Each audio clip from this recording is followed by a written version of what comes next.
A millionaire orders his black maid to cook for a party, expecting her to embarrass herself.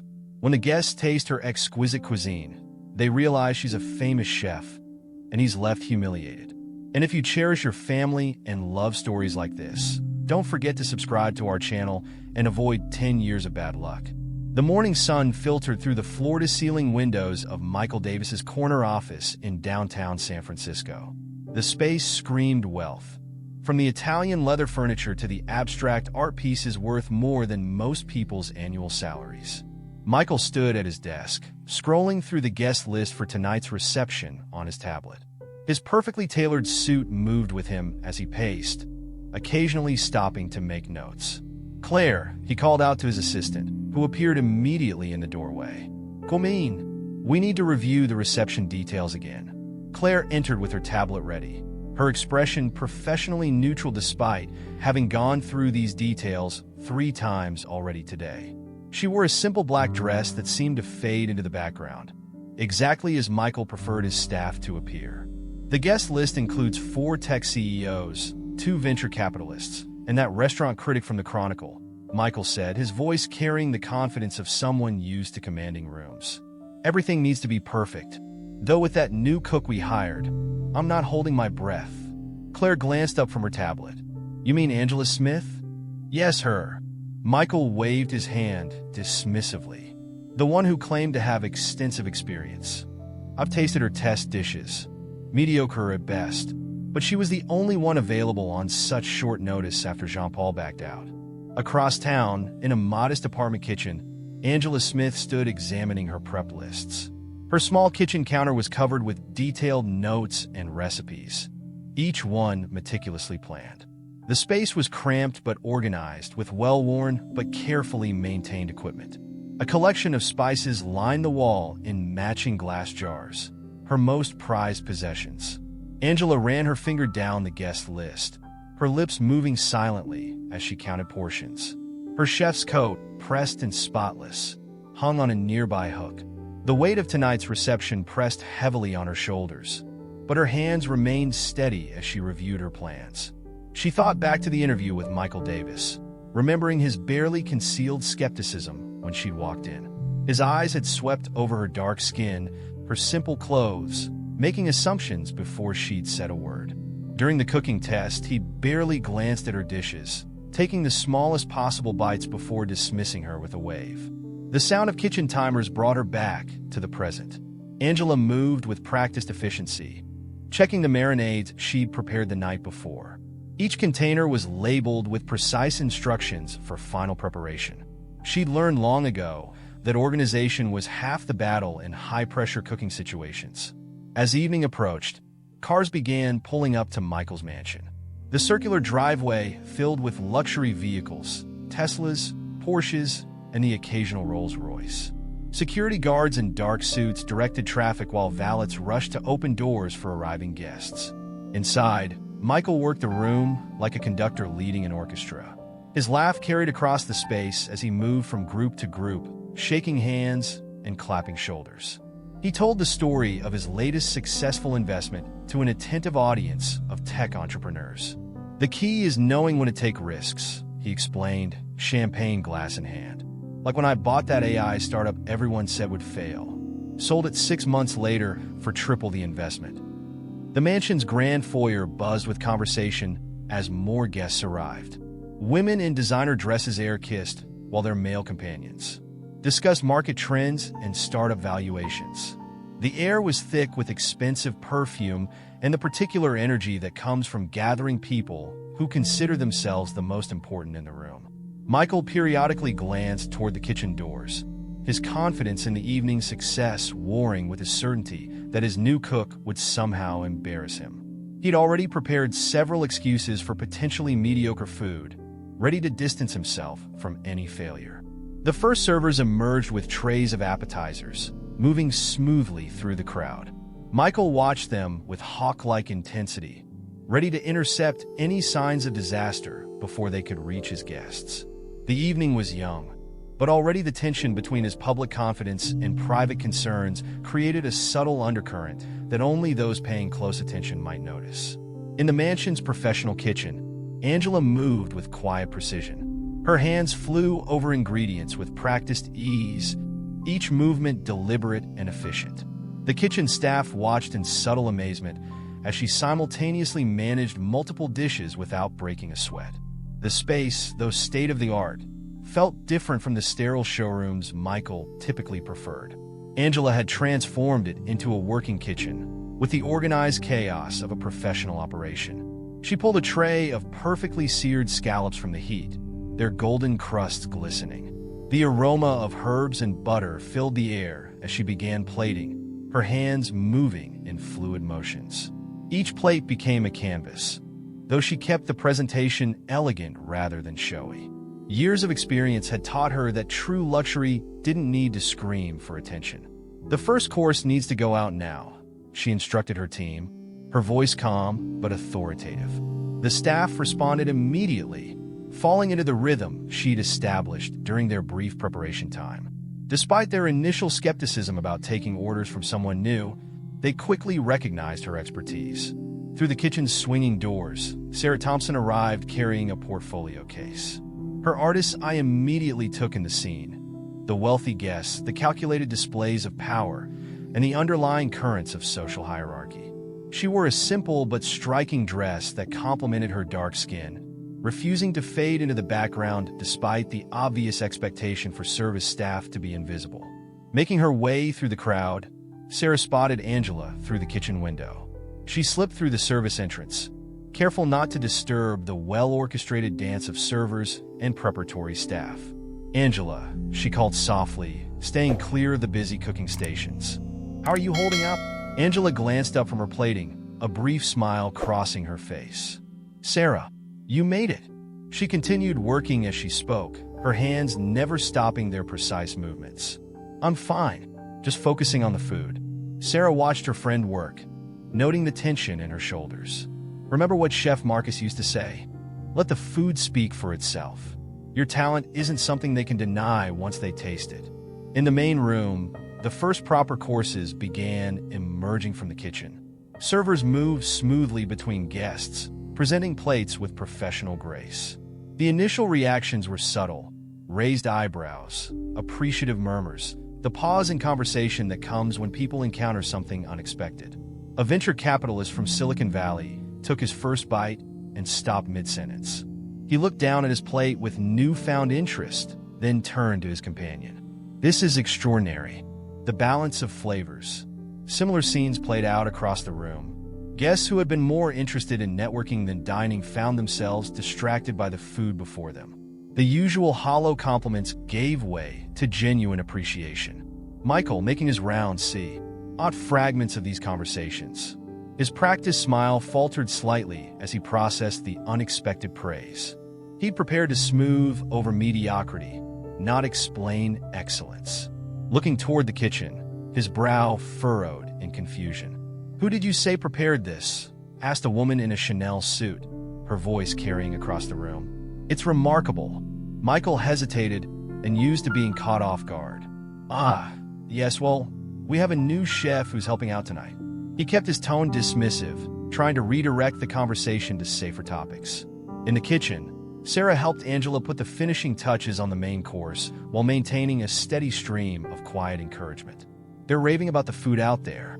You should hear them." Angela maintained her focus on the plates before her, but a small smile played at the corners of her mouth. The food's doing exactly what it's supposed to do, making people stop and really taste something. As the evening progressed, the atmosphere in the mansion shifted subtly. The usual superficial chatter gave way to genuine discussions about the dishes being served. Even the most status-conscious guests found themselves more interested in what was coming from the kitchen than in their usual social maneuvering. Michael watched this transformation with growing unease. He'd planned for an evening of predictable luxury, where the food would be an expensive but unremarkable backdrop to business discussions. Instead, his carefully orchestrated display of wealth and influence was being upstaged by the very person he'd expected to simply fade into the background. The moment that shifted the evening's dynamics came when James Morrison, the renowned food critic from the Chronicle, stood up from his table. His reputation for brutal honesty had ended careers and closed restaurants. The room quieted as he cleared his throat, wine glass in hand. "Mr. Davis." Morrison addressed Michael directly, his voice carrying the authority of someone used to being heard. "I must say, this is quite unexpected. In all my years of attending these Silicon Valley gatherings, I've never encountered cuisine of this caliber at a private event." Michael forced a smile, but his discomfort was evident to those paying attention. Sweat began to form at his temples despite the perfectly controlled room temperature. "You're too kind," he managed, trying to maintain his usual air of control. "Not at all," Morrison continued, either oblivious to or deliberately ignoring Michael's discomfort. The technical precision, the subtle fusion of flavors, the respect for traditional techniques while introducing innovative elements. This is the work of someone with extraordinary talent and training. The other guests turned their attention to the conversation, business discussions forgotten. Michael shifted his weight, suddenly aware that he couldn't take credit for this success without risking embarrassment. He didn't even know enough about the food to pretend knowledge he didn't have. In the kitchen, Angela heard the critic's words through the serving window. Her hands stilled momentarily over the dessert she was plating. Sarah squeezed her arm gently, wordlessly encouraging her to seize the moment. Taking a deep breath, Angela removed her apron and smoothed her chef's coat. Years of staying in the background, of letting others take credit for her work, flashed through her mind. With steady steps, she pushed through the kitchen doors into the dining room. The contrast between the bright kitchen and the dimmer dining room momentarily disoriented her. Dozens of faces turned toward her as she emerged, some curious, others surprised, a few showing flickers of disdain at the interruption of their evening. "Good evening," Angela said, her voice clear and professional despite her racing heart. "I'm Angela Smith, the chef responsible for tonight's menu. I wanted to thank you for your kind words about the food." A murmur went through the crowd. Michael stepped forward quickly, his expensive shoes clicking on the hardwood floor. "Yes, well, Angela has been helping out tonight," he interjected, attempting to minimize her presence. "Now, if we could return to Dash, the duck breast with the cherry gas streak," Morrison interrupted, addressing Angela directly. "The sauce had a complexity I haven't tasted since dining at Le Bernardin. Where did you train?" Before Angela could answer, Michael cut in again. "Perhaps we should save the kitchen talk for another time. I'm sure everyone would prefer to Dash. I studied under Chef Jean-Michel in Paris," Angela continued, ignoring Michael's attempt to silence her, "and later with Master Tanaka in Kyoto. But my earliest training came from my grandmother's kitchen in Louisiana, where I learned that food is about more than technique. It's about soul." Michael's face tightened. This wasn't the deferential employee he'd hired, the one he'd expected to stay invisible in the kitchen. The room's attention had completely shifted away from him, and he felt his carefully constructed evening slipping out of his control. "Really," he said, his voice carrying a sharp edge, "I don't recall seeing those credentials in your application. In fact, I remember a much more modest background being presented." The temperature in the room seemed to drop several degrees. Some guests shifted uncomfortably, recognizing the implied accusation in Michael's tone. Others watched with the barely concealed interest of people witnessing a potential social disaster. Angela stood straighter, years of dealing with similar dismissals evident in her posture. "I presented exactly who I am, Mr. Davis. You chose to see what you expected to see." The silence that followed her words was deafening. Servers froze mid-step, guests held their breath, and even the ambient music seemed to fade away. In that moment, the power dynamics in the room shifted palpably, though no one could yet tell in which direction they would settle. Morrison looked between Michael and Angela, his critics taking in more than just the food now. The story unfolding before him was far more interesting than another Silicon Valley dinner party, and his expression showed he knew it. Sarah stepped forward from where she'd been observing, her portfolio case still in hand. Her presence commanded attention, her artist's confidence matching Angela's culinary expertise. "Perhaps, Mr. Davis, you should know the full story before attempting to discredit my friend's credentials." The room's focus shifted to Sarah, whose calm demeanor contrasted sharply with Michael's growing agitation.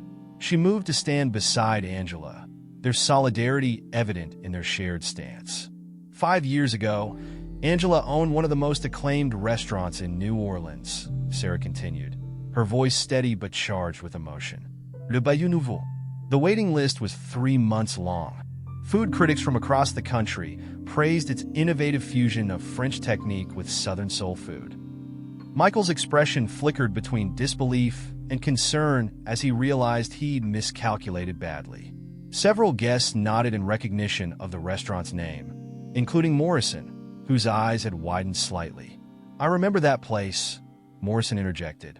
"It closed suddenly at its peak. There were rumors, but nothing concrete was ever published about why." Sarah's eyes hardened. The restaurant closed because of systematic discrimination from local banks and investors. Despite its success, despite glowing reviews and packed reservations, Angela couldn't secure the loans needed to expand. The property owner suddenly doubled the rent, forcing her out. Coincidentally, a prominent white chef opened his restaurant in the same location 3 months later. Murmurs rippled through the crowd. Some guests looked down at their plates, uncomfortable with the frank discussion of racism in their privileged space. Others watched Mike, pale, curious how he would handle this revelation. "That's unfortunate," Michael managed, his voice strained. "But surely there were other factors, Dash." "The only factor," Angela interrupted, her voice firm, "was that I didn't fit their image of what a successful chef should look like. My food was good enough to praise, but my face wasn't right for their marketing materials." The tension in the room grew thick. Several guests set down their glasses, the clink of crystal against tables unnaturally loud in the charged atmosphere. A few began typing on their phones, no doubt searching for information about Le Bayou Nouveau. Morrison stepped closer, his professional interest fully engaged. "I never knew the full story," he said, addressing Angela directly. "My review of your restaurant was one of the most positive I've ever written. I always wondered what happened." Michael attempted to regain control of the situation, his social polish cracking under pressure. "This is hardly the appropriate venue for such personal discussions. Our guests, your guests," a woman in her 60s interrupted, "are finally hearing something real at one of these endless self-congratulatory parties." She turned to Angela. "I was lucky enough to dine at Le Bayou Nouveau before it closed. It was one of the most memorable meals of my life." Other voices joined in, guests sharing their own memories of the restaurant or similar stories of discrimination in their industries. The carefully maintained veneer of polite society began to crack, revealing genuine human experiences beneath. Sarah opened her portfolio, removing a photograph. "This was opening night," she said, passing it to Morrison. The image showed a younger Angela standing proudly in front of her restaurant, the excitement and hope in her eyes palpable even in the photograph. The picture made its way around the room, forcing guests to confront the reality of Angela's journey from celebrated chef to being hired as invisible kitchen, helped by someone who hadn't bothered to recognize her talent. Michael watched his carefully orchestrated evening transform into something he couldn't control. The conversations had shifted from safe topics like stock prices and property values to uncomfortable discussions about privilege and opportunity. His attempts to steer things back to safer ground fell flat as guests engaged with the real drama unfolding before them. Through it all, Angela remained composed, her dignity intact. The same quiet confidence that informed her cooking radiated from her presence, making it increasingly difficult for anyone to dismiss her as just the help. Michael retreated to a quiet corner of the room, watching as his reception transformed into something entirely different from what he'd planned. For the first time in years, he found himself forced into the role of observer rather than conductor of events. His reflection in a nearby window showed him something he rarely saw: uncertainty in his own eyes.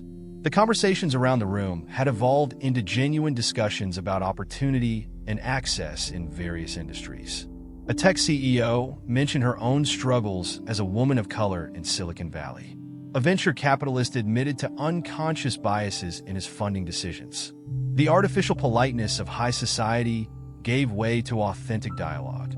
Angela, still standing with perfect posture, began sharing more of her story.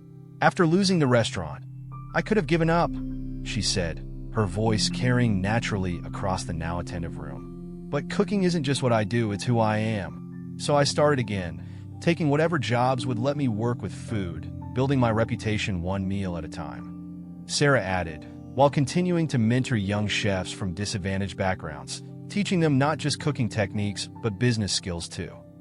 A young server, who had been quietly doing his job throughout the evening, stepped forward hesitantly. "Chef Angela taught me knife skills last month," he said, his voice slightly shaky but determined. "She stays after her shift at the community center to help anyone who wants to learn." This personal testimony seemed to affect the room even more than the earlier revelations. The abstract concept of discrimination became concrete in the face of direct impact on young lives. Several guests looked at their empty plates with new understanding, not just of the food they'd eaten, but of the journey behind it. "The true waste," Angela continued, her voice strong but free of bitterness, "isn't just my restaurant closing. It's all the talented young chefs who never get the chance to open their first restaurant. The flavors and innovations we'll never taste because someone decided certain people don't belong in fine dining." Morrison, who had been taking notes on his phone, looked up. "The industry loses so much potential this way," he agreed. "I've seen it repeatedly. Extraordinary talents pushed aside because they don't match someone's preconception of what a chef should look like." The older woman who had spoken earlier raised her hand slightly. "How many young chefs do you mentor currently, Angela?" 15 regularly, Angela replied. "More when they can find time between their jobs. Most work multiple positions just to make ends meet while trying to learn the craft." The room absorbed this information. The contrast between the evening's luxury and the reality of struggling young chefs trying to break into the industry became stark. Several guests shifted uncomfortably in their expensive attire. Michael, still in his corner, found himself reviewing every interaction he'd had with Angela since hiring her. Each dismissive gesture, each assumption, each moment he'd looked past her rather than at her, all played back in his mind with new context. The weight of his own prejudices, carefully hidden beneath layers of social polish, became uncomfortably clear. A tech entrepreneur near him muttered, "We talk about disrupting industries, but we keep the same old barriers in place." Others nodded, the irony of their industry's claims of meritocracy exposed by Angela's story. Sarah moved through the room, sharing more photographs from her portfolio. Images of Angela teaching young chefs, pictures of dishes from Le Bayou Nouveau, snapshots of community events where Angela had volunteered her talents. Each image added depth to the story, making it impossible to return to the polite fiction of the earlier evening. The atmosphere had transformed completely. Instead of the usual networking and social positioning, genuine connections were forming. Guests who had arrived ready to discuss market trends found themselves engaged in meaningful conversations about responsibility and change. Through it all, Angela maintained her dignity and professionalism, answering questions honestly but without rancor. Her presence commanded respect not through force of wealth or position, but through authentic strength of character. Michael finally stepped away from his corner, his movements lacking their usual smooth confidence. The room quieted as he approached Angela, creating a space of tense anticipation. Years of corporate training had prepared him for difficult negotiations, but nothing had prepared him for this moment of genuine human reckoning. "Ms. Smith," he began, then corrected himself. "Chef Angela, I owe you an apology." His voice, usually so assured, carried an unfamiliar note of humility. "I made assumptions that were not only incorrect but deeply prejudiced." Angela regarded him steadily, her expression professional but guarded. Years of experience had taught her the difference between genuine remorse and damage control. She waited, letting the silence prompt him to continue.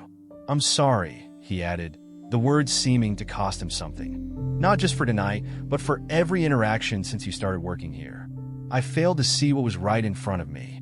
"Beefo." Angela could respond. Morrison stepped forward. The food critic's presence added weight to the moment. "Mr. Davis," he said, his tone measured, "apologies are important, but actions matter more. You have considerable influence in this city. How do you plan to use it?" The question hung in the air. Several guests leaned forward, their interest evident. This was no longer just about one evening or one chef. It had become about something larger. Perhaps, Morrison continued, you could consider using your connections to create opportunities for talented chefs who face similar barriers. Your network includes restaurant investors, property owners, bank executives. Michael nodded slowly, the businessman in him beginning to engage with the problem in practical terms.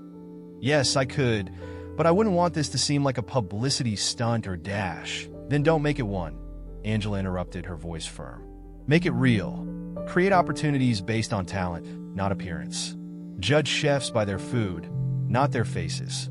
Sarah watched the exchange carefully, her artist's eye catching the subtle shifts in body language and expression. She'd seen too many well-meaning promises evaporate once the moment of emotional impact passed.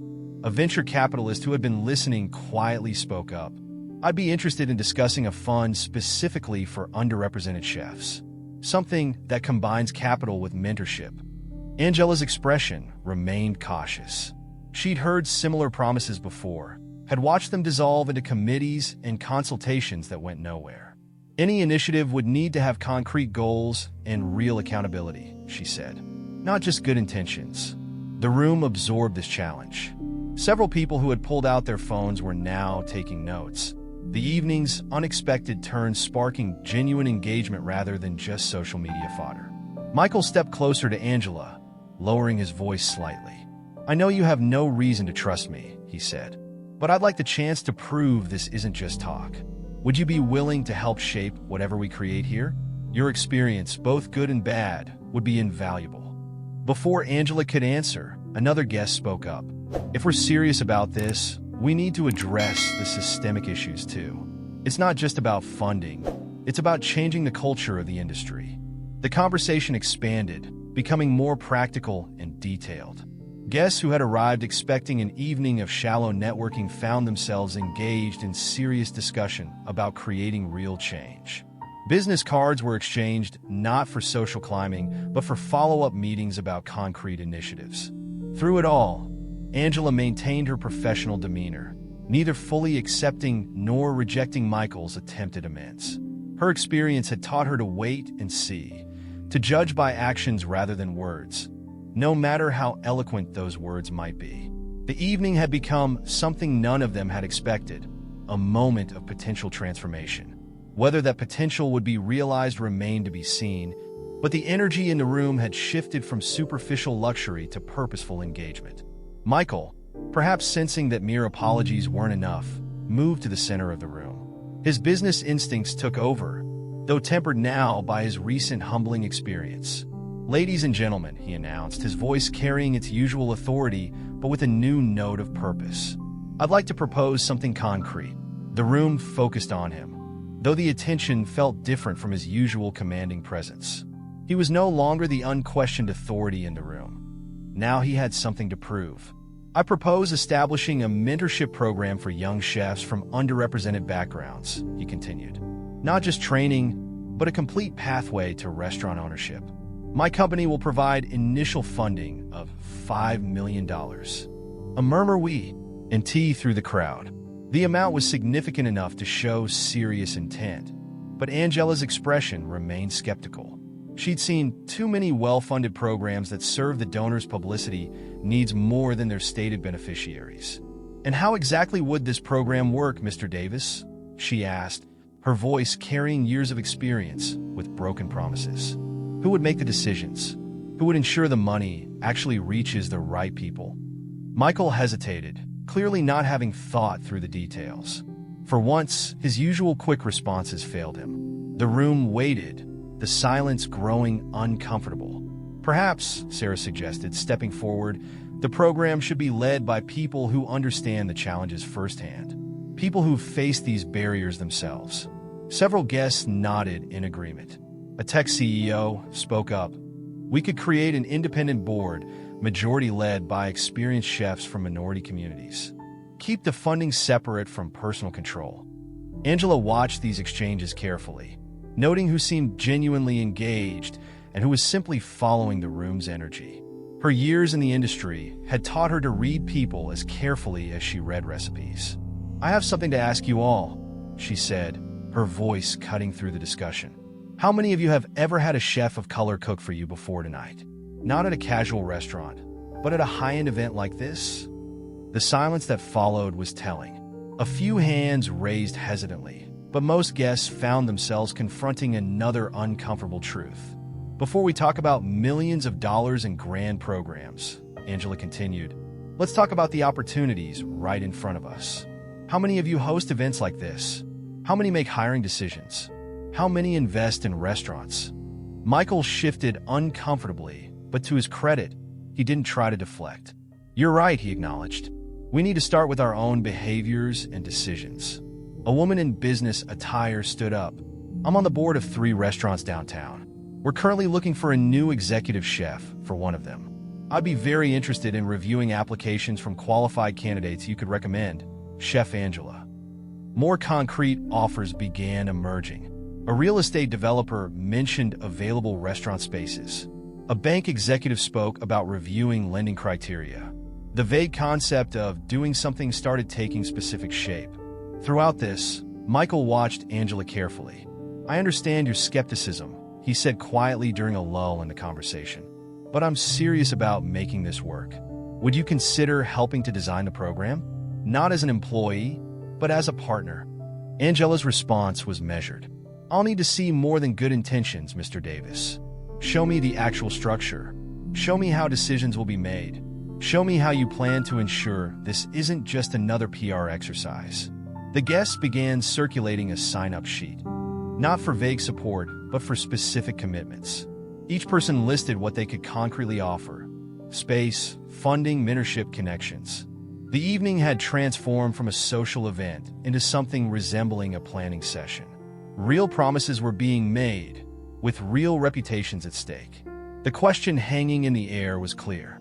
Would these promises be kept once the emotional impact of the evening faded? Sarah, sensing the moment was right, moved to the large portfolio case she'd brought with her. Perhaps, she said, her voice clear and confident, this is the right time to share something else. She began carefully removing large, mounted photographs and paintings from her case. The first piece she displayed was a striking photograph. Angela standing in her former restaurant's kitchen, surrounded by young staff members from diverse backgrounds. The image captured a moment of genuine mentorship, with Angela demonstrating a cooking technique. To attentive faces, I've been documenting Angela's journey for years, Sarah explained, setting up more pieces around the room. Not just the food, but the impact she's had on people's lives. The artwork transformed the space. Between elegant table settings and crystal glasses now stood powerful images telling stories of struggle and resilience. One painting showed hands kneading bread, hands of different colors working side by side. Another captured the moment Le Bayou Nouveau stores closed for the last time, with Angela standing proud despite the pain evident in her eyes. The guests moved among the pieces, their conversations dropping to hushed tones. The artwork forced them to confront realities they usually kept at a comfortable distance. A photograph of young culinary students practicing in a cramped community center kitchen stood in sharp contrast to the mansion's professional setup just steps away. This series, Sarah said, gesturing to a set of black and white photographs, shows what happens to talent when it's denied opportunity. Each person in these images had to abandon their culinary dreams due to lack of access to capital or mentorship. Michael stood before a particularly powerful piece, a triptych showing the transformation of Angela's former restaurant. The first panel showed its opening day, full of hope and celebration. The second captured the day it was forced to close. The third revealed its current state as an upscale establishment catering to a predominantly white clientele. Your art doesn't just show problems, one guest observed, studying the images. It shows solutions too. The mentoring, the community building, the preservation of cultural cooking traditions. Sarah nodded, because that's what Angela has always done. Found ways to keep going, to keep teaching, to keep sharing knowledge even when doors were closed to her. The artwork created natural gathering points where guests clustered, discussing what they saw. The conversations were different now, more personal, more honest. The usual barriers of social status seemed to dissolve in front of these stark visual reminders of reality. A tech entrepreneur studied a series of portraits, young aspiring chefs photographed in their home kitchens. These could be hanging in galleries, she said. They need to be seen by more people. Art has power, Sarah replied, adjusting the lighting to better highlight a particular piece. It can make people feel truth in a way that statistics and reports never will. Angela moved through the impromptu gallery, occasionally adding context to particular images. She stopped at a photograph of her grandmother's kitchen, where her culinary journey had begun. "This is where I learned that cooking is about more than food," she explained to those nearby. "It's about heritage, community, passing knowledge forward." The evening had gained yet another dimension. What had started as a typical Silicon Valley networking event, transformed by Angela's culinary skill and story, now became a space for artistic reflection on deeper truths about opportunity and exclusion in American society. Michael watched as his guests engaged with the artwork, noting how the conversations had shifted from theoretical discussion of change to emotional connection with real stories. The abstract concept of helping underrepresented chefs had become viscerally real through Sarah's artistic lens. Michael found himself standing alone before a photograph of a busy kitchen during service hours. The image captured the intense concentration on the faces of the staff, their movements frozen in a dance of coordinated chaos. Something about it triggered a memory he'd long suppressed. A man approached him quietly, James Chun, a quiet venture capitalist who rarely spoke at these gatherings. "Powerful images," James said, nodding toward the photograph. "Reminds me of my father's restaurant." Michael turned surprised. He'd known James for years through business dealings, but had never heard him mention a family restaurant. "We lost it in '92, James continued, his voice low. "Not because the food wasn't good. Dad was trained in Hong Kong. New techniques most chefs here had never seen. But no bank would refinance our loan. The property developer wanted the space for a trendy new concept." Michael listened, really listened, perhaps for the first time in years. James wasn't pitching a startup or discussing market trends. He was sharing something real, something personal. "I became a VC partly because of that experience," James revealed. "Wanted to be on the other side of those funding decisions. But somewhere along the way," he trailed off, gesturing at his expensive suit, the opulent surroundings. "Sometimes we become what we once fought against." Across the room, Angela was speaking with a small group about her community cooking classes. Her voice carried clearly. "Every student brings their own cultural background, their family recipes. The magic happens when we combine traditional techniques with classical training." Another guest, Maria Rodriguez, who ran a major tech company's diversity initiatives, joined Michael and James.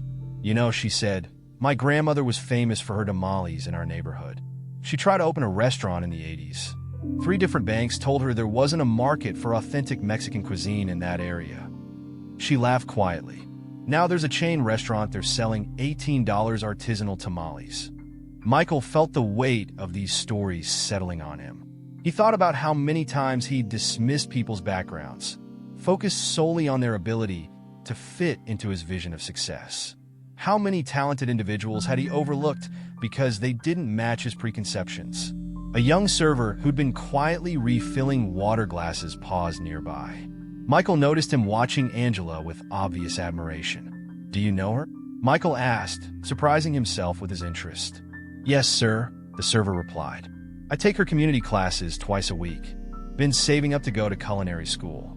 He hesitated, then added, "Though most places won't even look at my application without previous fine dining experience." Michael remembered his own early career, how doors had opened simply because he'd looked and sounded right to the people in power. How many times had he been the one holding those doors closed for others? Sarah approached with another photograph, this one showing Angela teaching a group of elderly women traditional cooking techniques. They were losing their cultural recipes, Sarah explained. Their grandchildren were more interested in fast food. Angela helped them document everything, preserve their heritage. The evening had moved far beyond its original purpose. The wealthy guests who'd come to network and be seen were instead confronting their own roles in perpetuating or challenging systemic barriers. The conversations were no longer about abstract concepts of diversity and inclusion, but about specific lives, dreams, and talents that had been overlooked or actively suppressed. Michael found himself imagining how different his own success might look if he'd faced the barriers others had encountered. The realization was both humbling and motivating. For perhaps the first time in his career, he felt the weight of responsibility that came with his privilege and position. The evening was drawing to what seemed like a natural close when an elderly man who had been quietly observing throughout the night finally stepped forward. He moved with the deliberate grace of someone who had spent decades in professional kitchens. "I've been listening to everyone's stories," he said, his voice carrying the weight of experience. "And I think it's time to add mine." He turned to Angela, who had frozen in place upon hearing his voice. "Hello, Angie. It's been a while." The room fell silent as recognition dawned on Gila's face. "Chef Marcus," she breathed, barely audible. Marcus smiled gently, then addressed the room. "I was Angela's partner at Le Bayou Nouveau. Before that, I owned 3 successful restaurants in Chicago. Lost them all in '08. Not because of the recession, but because being a black man in fine dining meant walking a tightrope every day." Michael, who had been moving toward the center of the room, stopped abruptly. The evening's final revelation was unfolding, and for once, he knew to stay silent. "When I met Angela," Marcus continued, "I saw in her the same fire I'd had at her age, the same determination. We pooled our resources, our knowledge, our dreams." He paused, looking around the room. "Le Bayou Nouveau wasn't juste un restaurant. It was proof that excellence knows no color." Sarah quickly set up her camera, recognizing the historical importance of the moment. The photographs she took would later become some of her most powerful work, capturing the raw emotion of truth finally being spoken. "The same people who praised our food," Marcus said, his voice steady but charged with emotion, "were the ones who made sure we couldn't expand. The same critics who wrote glowing reviews never questioned why we suddenly closed. The system isn't broken. It's working exactly as some people want it to work."